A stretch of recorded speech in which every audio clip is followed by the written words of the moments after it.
तो ताउते तूफान के बाद अब यास तूफान ने टेंशन बढ़ा दी है। यास तूफान को लेकर देश अलर्ट है। केंद्र सरकार निपटने की पूरी तैयारी कर रही है। इसी के तहत आज गृह मंत्री अमित शाह 4 राज्यों के सीएम के साथ समीक्षा करेंगे। बीजेपी अध्यक्ष जेपी नड्डा भी प्रभावित राज्यों से सांसदों के साथ आज शाम को वर्चुअल मीटिंग करेंगे। इस बीच वायुसेना पूरी तरीके से अलर्ट है। नौसेना के जहाज और आईएनएस डेगा, आईएनएस रुजाली भी तैयार हैं। मौसम विभाग के मुताबिक यास तूफान आज बंगाल की खाड़ी में पहुंचेगा। तो पहले ताउते और अब यास तूफान।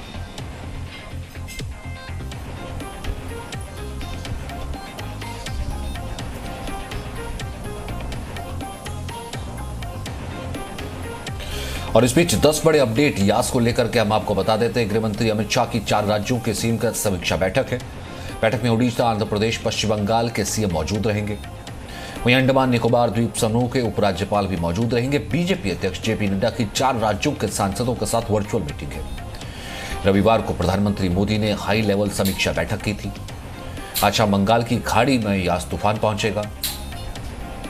26 मई को ओडिशा बंगाल के तटों को ये पार कर सकता है। तूफान की रफ्तार 155 से 156 किलोमीटर प्रति घंटा रहने की संभावना है। तूफान की रफ्तार 185 किलोमीटर घंटा तक भी हो सकती है। नौसेना, वायुसेना, एनडीआरएफ के जवान तैनात हैं।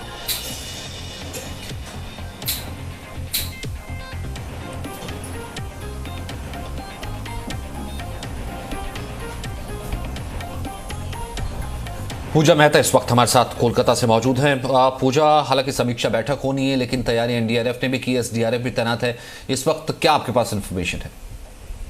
देखिए सचिन, आपको बता दें, परसों तक जो एक लो प्रेशर था वो इंटेंसिफाई होकर कल डीप डिप्रेशन होता है और आज सुबह ये एक चक्रवाती तूफान में तब्दील हो चुका है। लेकिन मौसम विभाग की ओर से कहा जा रहा है कि अगले 24 घंटों में, यानी कि कल तक जो है, ये एक सीवियर साइक्लोनिक स्टॉर्म में तब्दील होगा और परसों 26 तारीख की सुबह को ये एक वेरी सीवियर साइक्लोनिक स्टॉर्म में इंटेंसिफाई होगा। और मौसम विभाग की ओर से कहा जा रहा है कि जब ये तूफान लैंडफॉल करेगा 26 तारीख के आफ्टरनून तक, हालांकि एग्जैक्ट लोकेशन लैंडफॉल की नहीं बताई गई है क्योंकि मौसम विभाग की ओर से कहा जा रहा है कि लगातार वो उसके पाथ को ट्रैक कर रहे हैं, लेकिन तब उसकी विंड स्पीड लगभग जो है कहा जा रहा है वो है 155 से लेकर 165 तक जो है किलोमीटर प्रति घंटे की रफ्तार से लैंडफॉल हो सकता है। चूंकि स्पीड इतनी ज्यादा होगी, 155 टू 165 किलोमीटर पर आवर की स्पीड पर लैंडफॉल होगा, तो आशंका जताई जा रही है कि बड़े स्केल पर जो है डिस्ट्रक्शन हो सकता है, डैमेज हो सकता है। इसलिए राज्य सरकार की बात करें या फिर केंद्र सरकार की बात करें, एक सिनर्जी में यहाँ पर काम हो रहा है, कोऑर्डिनेशन में काम हो रहा है दोनों सरकारों के साथ। जहां एक तरफ राज्य सरकार की ओर से इवैक्यूएशन का काम शुरू कर दिया गया है। जो तटवर्ती इलाके में जो लोग रहते हैं उनके कच्चे घर टूट सकते हैं, ऐसी आशंका है, इसलिए उनको इवैक्यूएट कर साइक्लोन सेंटर्स में रखा जाएगा। चूंकि कोरोना काल में ये चक्रवाती तूफान आ रहा है, इसलिए साइक्लोन सेंटर्स को की संख्या जो है वो बढ़ाई गई है, क्योंकि सोशल डिस्टेंसिंग नॉर्म्स को फॉलो करते हुए लोगों को रखा जाएगा। मास्क वहां पर रखे जाएंगे, सैनिटाइजर्स रखे जाएंगे। और सबसे महत्वपूर्ण बात मैं आपको बता दूं, इन जिलों में मिदनापुर और साउथ 24 परगना जो कोविड अस्पताल है, वहां पर पावर बैकअप सिस्टम जो है इंस्टॉल किया जा रहा है राज्य सरकार की ओर से। क्योंकि हम देखते हैं एक बार जब साइक्लोन का लैंडफॉल हो जाता है तब पावर आउटेज होता है, बिजली चली जाती है, जो हाई टेंशन वायर्स है वो गिर जाते हैं और मोबाइल नेटवर्क भी अफेक्ट होते हैं। तो जो कोविड पेशेंट्स है उनको कोई परेशानी नहीं हो, इसलिए जो कोविड अस्पताल है इन जिलों में, वहां पर पावर बैकअप सिस्टम को इंस्टॉल किया जा रहा है ताकि साइक्लोन के बाद भी कोई दिक्कत नहीं हो। जहां तक एनडीआरएफ की बात करें तो 35 लगभग जो है 32 से 35 टीमों को यहाँ पे डिप्लॉय कर दिया गया है 4 जिलों में, ईस्ट मिदनापुर, वेस्ट मिदनापुर, हावड़ा और कोलकाता में। और दक्षिण 24 परगना में भी कुछ टीमों को वहां पे डिप्लॉय किया गया है। साथ ही नेवी हो, कोस्ट गार्ड हो, इंडियन एयरफोर्स हो, सारी एजेंसी जो है यहाँ पर लग चुकी है। रिलीफ और रेस्क्यू ऑपरेशंस में वो काम करेंगी। और एयरफोर्स की अगर बात करें तो एनडीआरएफ की टीम्स को एयरलिफ्ट कर बंगाल पहुंचाया गया है और लगातार कोस्ट गार्ड, नेवी की तरफ से जो है वार्निंग इशू की जा रही है उनके डॉनियर एयरक्राफ्ट से, उनके वेसल्स से बे ऑफ बंगाल में, ताकि जो मछुआरे हैं वो फिर एक बार अपने सी शोर में चले जाए और अगर कोई वेसल है तो उनको तुरंत जो है बे ऑफ बंगाल से निकलकर शोर में आकर एंकरेज करना है। ठीक है, तो फिलहाल कौन कौन से एरिया जो सबसे ज्यादा इफेक्ट होने वाले हैं उसका हम रुख करेंगे, उसके बारे में बात करेंगे, क्योंकि फिलहाल सबसे बड़ी चिंता यही है कि अभी ताउते तूफान आया, ताउते तूफान से निपटा नहीं था देश की, अभी एक दूसरा तूफान उसकी तबाही आने को तैयार है। भारत के पश्चिमी इलाकों ने इसमें काफी तबाही मचाई थी। यास का खतरा पूर्वी हिस्से पर ज्यादा मंडरा रहा है।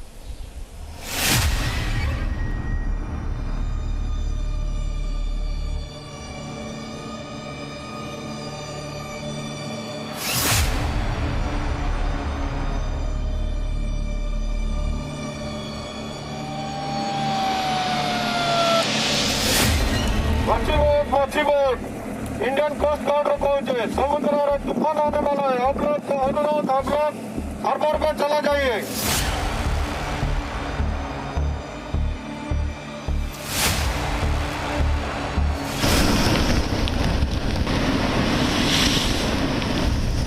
ताउते तूफान से बर्बादी के निशान अभी मिटे भी नहीं है,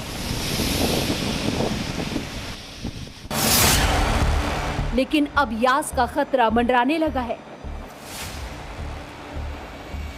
चक्रवाती तूफान यास के 26 मई को ओडिशा और पश्चिम बंगाल के तटों से टकराने की आशंका है। वेरी सीवियर साइक्लोनिक स्टॉर्म होगा। वेरी सीवियर साइक्लोनिक स्टॉर्म होने का बाद 26 मॉर्निंग में ये वेस्ट बंगाल उड़ीसा कोस्ट के नज़दीक पहुंच जाएगा और 26 इवनिंग ये वेस्ट बंगाल और उड़ीसा कोस्ट क्रॉस करेगा between Paradip and Sagar Island as a very severe cyclonic storm. Bengal की खाड़ी के मध्य पूर्वी हिस्से में कम दबाव का क्षेत्र बनने की प्रक्रिया शुरू हो गई है। यही 24 मई तक चक्रवाती तूफान यास का रूप ले लेगा। चक्रवाती यास के उत्तर पश्चिम की ओर बढ़ने की संभावना है, जो 24 मई तक एक चक्रवाती तूफान में तब्दील हो सकता है। इसके अगले 24 घंटे में ये तेज चक्रवाती तूफान का रूप ले सकता है। मौसम विभाग के पूर्वानुमान के मुताबिक की वजह से बंगाल और ओडिशा में 22 से 26 मई तक भारी बारिश हो सकती है। यास तूफान के दौरान हवा की रफ्तार 24 मई को 40 से 50 किलोमीटर प्रति घंटा रह सकती है। वहीं 25 मई को हवा की रफ्तार 50 से 60 किलोमीटर प्रति घंटा रहने की आशंका है। 26 मई की सुबह यास तूफान की रफ्तार 60 से 70 किलोमीटर प्रति घंटा रह सकती है। 26 मई को दोपहर में तूफान की रफ्तार बढ़कर 90 से 110 किलोमीटर प्रति घंटा और 26 मई को ही शाम को तूफान की रफ्तार 155 से 165 किलोमीटर प्रति घंटा तक जा सकती है। जाहिर है एक बार फिर तूफान का बड़ा खतरा भारत के पूर्वी हिस्से पर मंडरा रहा है। इस तूफान से निपटने के लिए प्रधानमंत्री ने बड़ी बैठक की। इस मीटिंग में प्रधानमंत्री ने राष्ट्रीय आपदा प्रबंधन प्राधिकरण के अधिकारियों के साथ तैयारियों को लेकर चर्चा की। इस बैठक में केंद्रीय मंत्री अमित शाह भी मौजूद थे। प्रधानमंत्री ने अधिकारियों से तटीय गतिविधियों में शामिल लोगों को समय रहते सुरक्षित बाहर निकालने को कहा है। इस बैठक में गृह मंत्री अमित शाह के साथ संबंधित मंत्री भी मौजूद रहे। देखिए, ये जो साइक्लोन है ये IMD के अनुसार वेरी सीवियर साइक्लोनिक स्टॉर्म की कैटेगरी में आता है। वेरी सीवियर साइक्लोनिक स्टॉर्म का मतलब हुआ, विंड स्पीड से आकलन किया जाए तो 120 से लेकर 175 तक, गस्टिंग 185 तक जा सकता है। हम लोगों को याद रखना चाहिए कि जो साइक्लोन ताउते था वो भी एक इनिशियली बहुत अंत तक भी वेरी सीवियर साइक्लोनिक स्टॉर्म की कैटेगरी में ही था। भारतीय नौसेना ने भी यास तूफान से निपटने के लिए कमर कस ली है। पूर्वी तट पर नौसेना ने 4 जहाजों और विमानों को स्टैंड बाय के तौर पर रखा है। इसके अलावा गोताखोरों का दल और मेडिकल टीम को भी तैयार रहने को कहा गया है। विशाखापत्तनम में INS डेगा, चेन्नई में INS राजाली भी किसी भी हालात से निपटने को तैयार है। ताउते तूफान के तुरंत बाद आने जा रहा ये तूफान कितनी तबाही मचाएगा ये तो वक्त ही बताएगा, लेकिन इससे बचाव के लिए तमाम तैयारियां जोरों पर है। ब्यूरो रिपोर्ट, जी मीडिया। पानीपाग विभाग सूचना अनुसार पूजा लगातार इस वक्त हमारे साथ बनी हुई है। पूजा, कौन कौन से इलाके हैं, कौन से कोस्टल एरियाज हैं जहां ज्यादा अलर्ट रखा गया बे ऑफ बंगाल में, और आज उसकी टाइमिंग क्या बताई गई है? देखिए सचिन, आपको बता दें लैंडफॉल जो है वो 26 तारीख के आफ्टरनून को होगा और कहा जा रहा है ये लैंडफॉल की हालांकि एग्जैक्ट लोकेशन नहीं बताई गई है मौसम विभाग की ओर से, लेकिन एक क्षेत्र दिया गया है, एक रीजन कहा गया है, वहां से पास हो सकता है, वहां पर लैंडफॉल हो सकता है। वो है ओडिशा के पारादीप और पश्चिम बंगाल के सागर आइलैंड के बीच में। सागर आइलैंड दक्षिण 24 परगना जिला में पड़ता है और कहा जा रहा है कि ईस्ट मिदनापुर, वेस्ट मिदनापुर, दक्षिण 24 परगना, उत्तर 24 परगना, हावड़ा, हुगली, ये 6 जिले ऐसे हैं पश्चिम बंगाल में जो प्रभावित हो सकते हैं। लेकिन जो तटवर्ती जिला है दक्षिण 24 परगना और ईस्ट मिदनापुर, वहां पर हाईएस्ट अलर्ट जारी किया गया है, क्योंकि ये 2 ऐसे जिले हैं जहां पर एक तो फिशिंग एक्टिविटी बहुत ज्यादा होती है और साथ ही कई बड़ी संख्या में लोग जो है ये कोस्टल इलाके में रहते हैं। तो अभी फिलहाल जो है उनका इवैक्यूएशन कराना शुरू कर दिया गया है, क्योंकि जिस तरीके से कहा जा रहा है कि स्पीड 155 से 165 किलोमीटर पर आवर हो सकती है लैंडफॉल के समय, जो कच्चे घर है वो टूट सकते हैं। इसीलिए रिस्क न लेते हुए कुछ लाख लोगों को, लगभग कहा जा रहा है 2.5 से 3 लाख लोगों को इवैक्यूएट कराकर इस साइक्लोन सेंटर्स में रखा जाएगा। लेकिन सचिन, एक बात मैं आपको बता दूं, पिछले साल भी अम्फन जो सुपर साइक्लोन था वो पश्चिम बंगाल के तट से टकराया था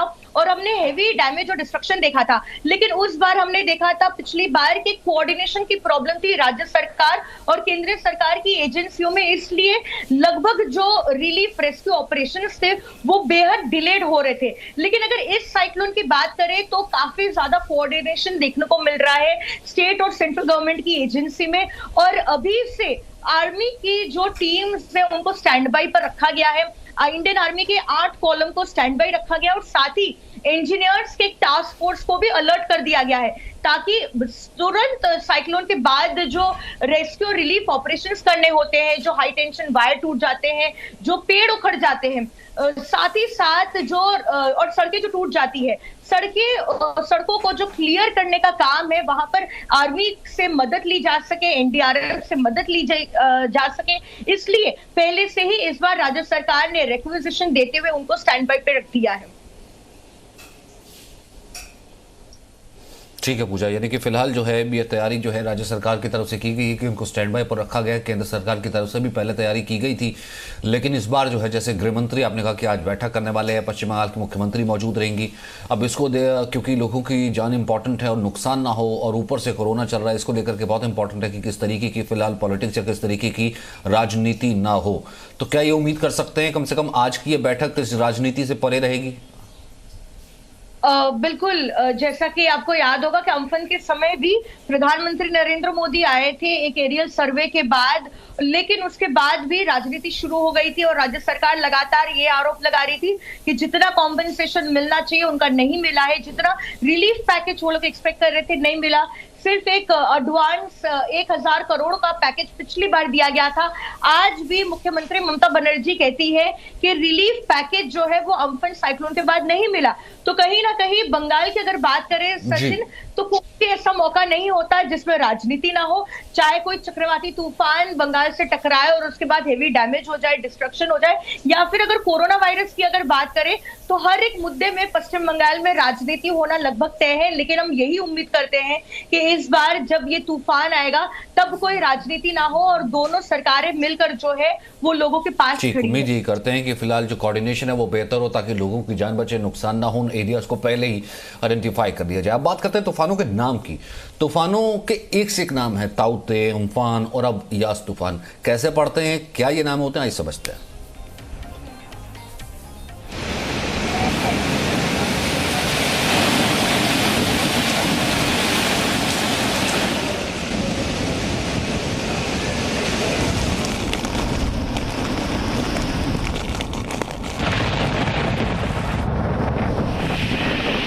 अभी ताउते तूफान की तबाही से देश उबरा भी नहीं था कि एक और चक्रवाती तूफान दस्तक दे रहा है।